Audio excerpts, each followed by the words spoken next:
Good morning, good morning. This is the Orlando Backyard Gardening.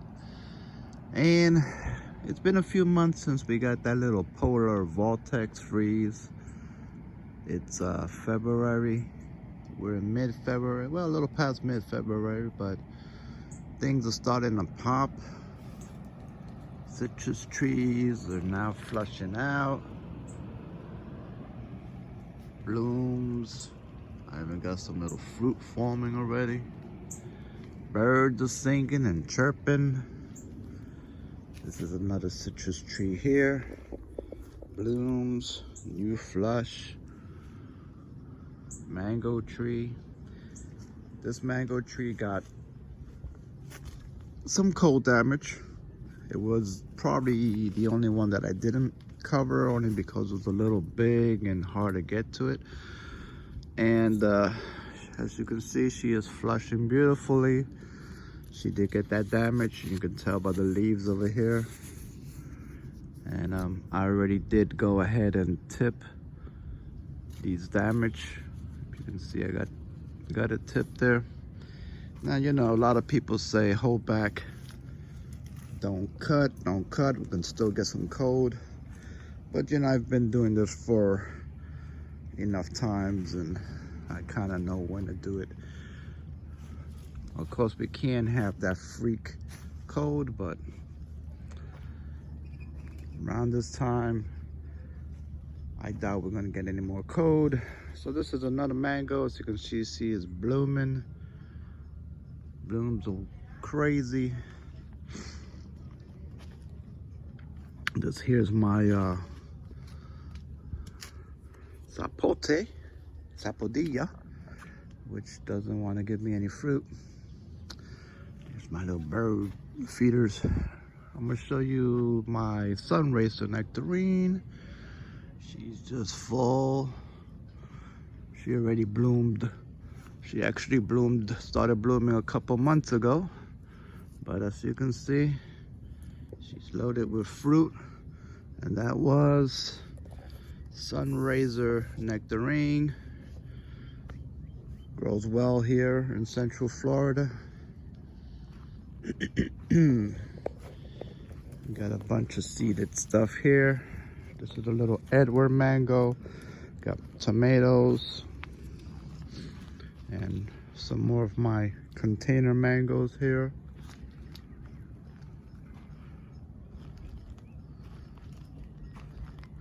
I still have some citrus hanging on this tree. These will eventually dry up. They already passed their prime. I mean, you can probably still take them off and juice them, but there were just so many that it's hard for me to pick them all. I got new growth coming. There should be flowers popping as well. There's a bud. Yeah, flowers should be popping up as well. Longan. Nice fresh growth on the longan there. That's a Grumi Chama. Produces a cherry similar to the regular Bing cherry, American cherry. It's pretty good, but that one actually has not produced too much fruit for me yet. Then some more mangoes in bloom.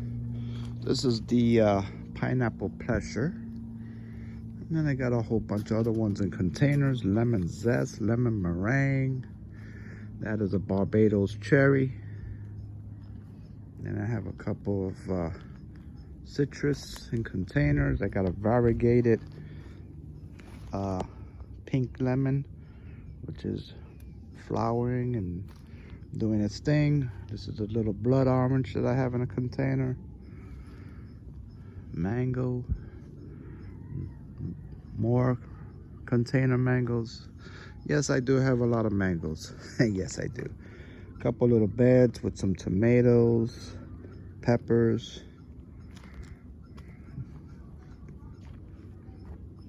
They're not doing much yet. They were actually just put in maybe a week or two ago. Here's an avocado, another citrus in a container. Then these are a couple of nectarines. They still haven't come out of dormancy. So they should be popping out of dormancy soon. Any day now. But there's one. And you got the other one there. Got another mango here. Yes, yes, mangoes are my favorite thing to grow. And they're actually one of the hardest things to protect when the cold comes. Avocado, right here. Avocado are pretty cold hardy. Actually, let me swing up that way. The avocado are pretty cold hardy. No damage to the avocados, even though our temperatures, I think they reach down to 28 in my yard here in Orlando.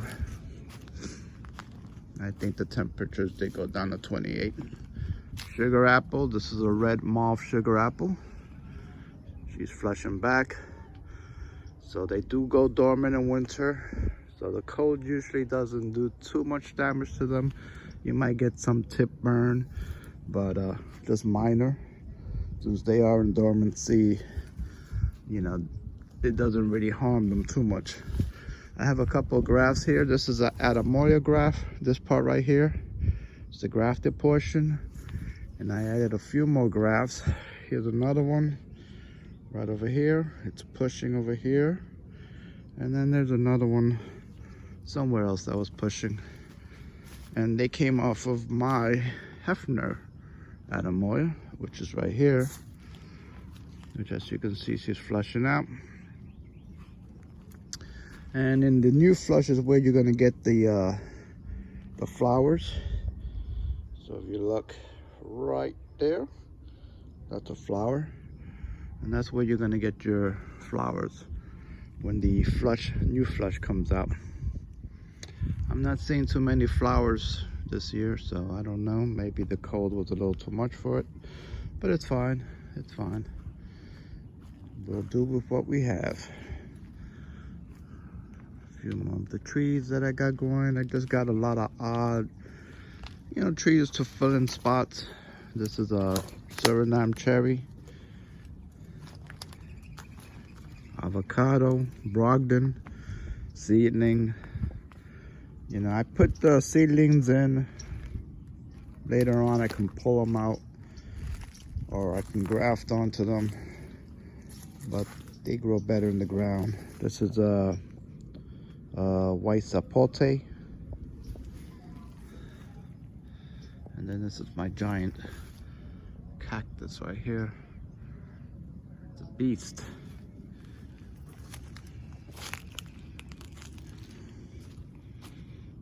Oh, I love spring. So we're in the back side of my yard. I'm on a hill, so my yard is a hill, slopes down.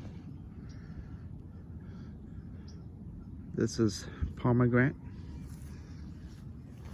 Here's another little tangerine tree for the blooms. It's just for the blooms. Hopefully she'll hold some fruit. There's a little bee working it. That's another mango. That is the cotton candy mango. It did get a little bit of a frost damage, burn damage from the cold, because I covered it, but I did not cover it well, and cold got into the top. So I had a tip. You can see it's tipped, and if you look, she's already pushing, and that's what you want. You want to tip it, and you want her to push back. So that's what's happening. So we're good. And here's a graft that I put on there. Let's see. It's got a little push there. I don't think you can tell, but hopefully that will make it. Here's another tangerine tree, which has tangerine still on. They're actually still good. The variety of tangerine tree, I think it's a Cleopatra. I think it's wild rootstock version, a variety.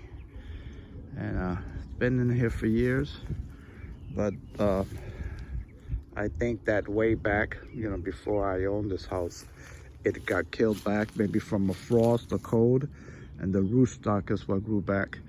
And there is a rootstock called Cleopatra, which is very productive. This tree is very productive, and they're very hardy. The only problem is that the fruit sometimes is a little tart as opposed to sweet. But look, it does decent sized fruit, and it has small fruit. That's another issue with it, the consistency. Sometimes you'll get some nice sweet tangerines, sometimes you'll get some tart, sour tangerines. Okay, so we are now at my tropic snow peach, which has peaches forming. Looks like this year is gonna have a decent amount. This is the first year that it actually gives me a good decent harvest, because the thing with peach trees, they do take a few years to actually get established.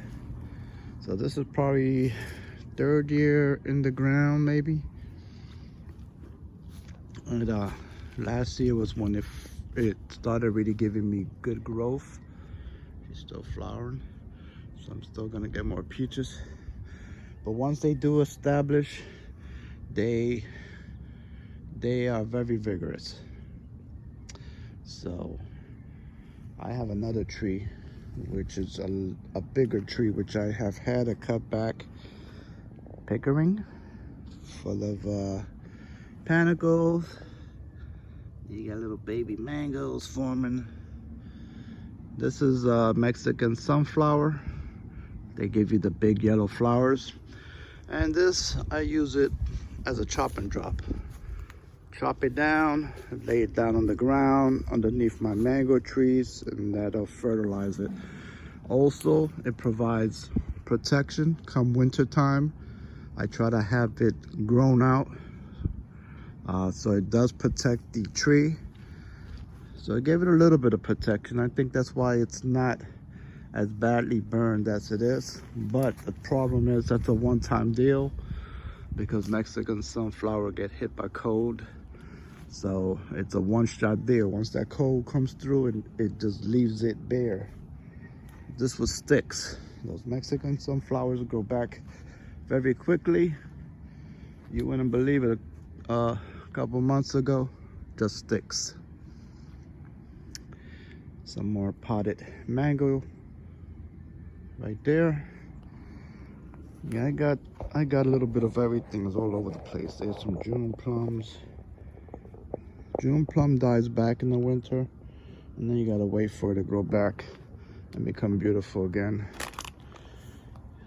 Some pineapples, avocado, seedling. I have probably put a pit there.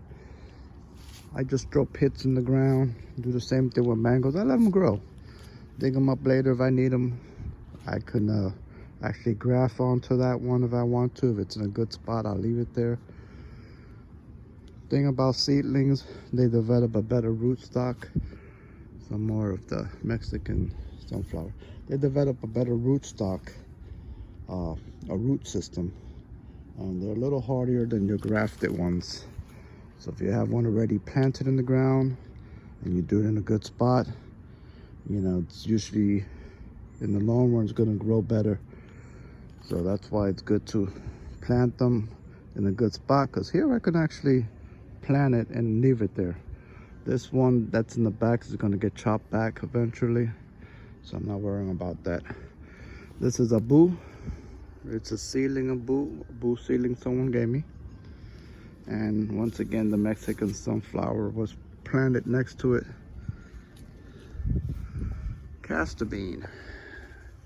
Now, castor beans are poisonous. Anybody that doesn't know, it does have a poison in it. You can look that up. But castor bean is also a pioneer plant that people use when they're developing food forests. It's good for shade. It will shade out, help shade out you know, tender plants that can't really deal with the sun. And you could also use it as a chop and drop. Now this stuff will keep reseeding for years. It creates the pods, and then there's beans in there. So this is something you may not want to grow if you have animals or kids that may want to pop those beans. They are poisonous. So just I want to let you know, this stuff will keep reseeding.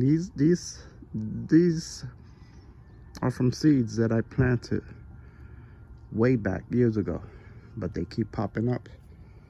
As you turn your soil, if there's seeds in the ground, they just keep growing. Alrighty, little mango, the little mango that wants to be a big mango. Of course, I'm not gonna let it fruit. Here's another little sugar apple, got killed back to a stick, but as you can see, they reflush in spring. Bananas, yeah, bananas take a hit every winter. This is all new growth. I chopped them back so that they can start growing again. Now some people do chop them before the cold comes, but then you're gonna have all this new growth, so it's better to chop it later on in spring when the cold has passed, so that when this new growth comes up, you won't have to worry about any cold. And this is my Honeykiss mango.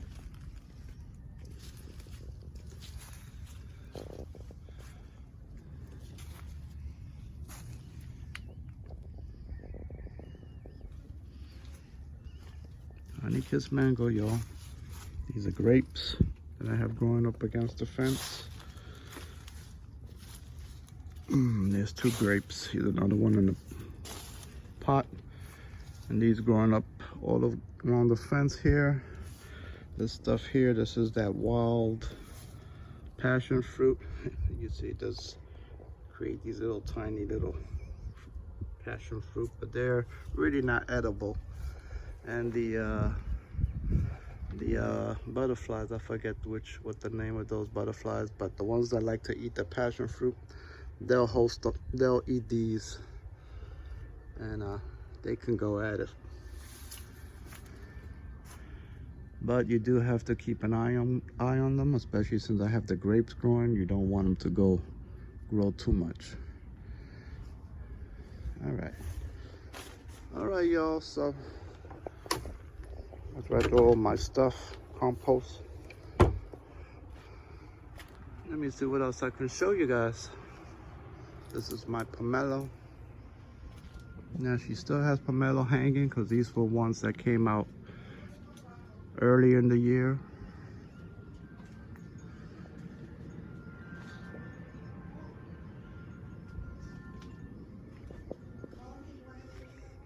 So you see, she's blooming now. This is a star fruit that I have in a container.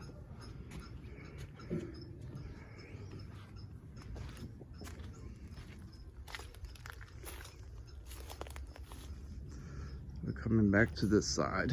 Here's another castor bean that popped up. It will keep reseeding. Like I said, I've just let it grow. I just let it grow. But yeah, I definitely will take those little flower thingies off before they form the seeds. This is another pomelo. It's flushing right now. There's a few blooms on the bottom there too. And this is my other peach that I wanted to show you. This is my older peach, Tropic Beauty. And she's very vigorous. Like I said, once they get hold, they will be very vigorous. They will produce a lot for you. But you do have to keep trimming them back to kind of restart them. Otherwise, they become humongous. And only problem with this tree is that the Caribbean fruit fly also enjoy the fruit. And so they will infest the fruit. So I'm still trying to work out something to protect them. This year I should have less fruit. So hopefully I could start a spray program early enough and protect those fruit.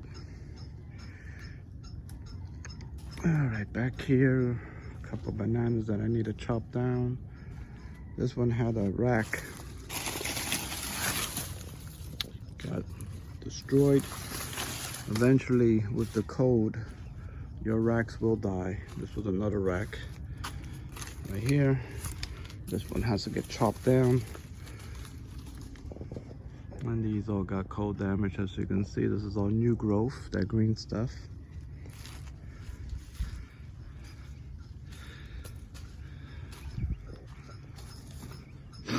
So that's the one thing with bananas. If you're gonna grow bananas, yeah, expect them to get killed with the cold. Once the temperatures get down to the 50s, the 40s, the leaves always turn brown. But they do grow back. So they do grow back. All right, y'all, so that was it. I showed you most of what I got going on. Tomatoes, seedlings, and more tomatoes. So there's my Jaboticaba, red hybrid Jaboticaba. She's flushing out. She's growing beautifully. All right, y'all, so hope you enjoyed the little tour. And this is Orlando Backyard Gardening. Signing off, y'all. Have a good one.